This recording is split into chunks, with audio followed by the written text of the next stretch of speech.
Peace. Je to tak.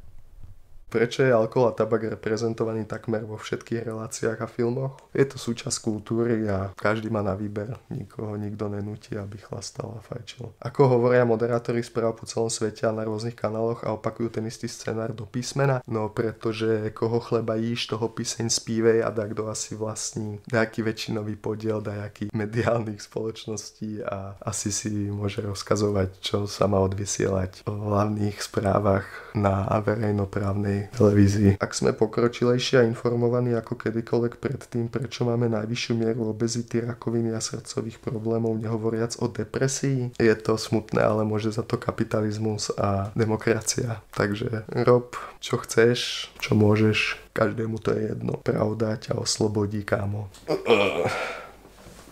Lara sa pýta, otázka číslo 1. Čo robí egyptská pyramída na americkej dolárovej bankovke, kámo? Prečo sme už nikdy neboli na mesiaci, lebo to stojí veľa peňazí a prečo je v hudobnom a zábavnom priemysle toľko drzej démonickej symboliky? No je to fetiš dajakých majiteľov produkčných spoločností, ktorí skrátka majú radi démonické symboly a je to fashion, je to štýl, mladí to asi žerú, nevšímajú si to, im to jedno. Neviem, je to súčasť kultúry a takto asi má dajaké páky v showbiznise. Prečo sa väčšina videohier točí okolo zabíjania? Asi preto, že to je fun ovládať zbraň a strieľať po nejakých objektoch. Je to zábava a biznis a propaganda. Je to divné. Čo je to verejný dlh? Ak je dlžník, nájde sa aj veriteľ. Kto to je? Centrálna banka, ktorá požičala a chce vrátiť viac. Ten mínus je ten verejný dlh asi. Ako to, že tzv. Verejný dlh rastie napriek narastu daní, kam idú peniaze daňových poplatníkov. Do daňových rajov a do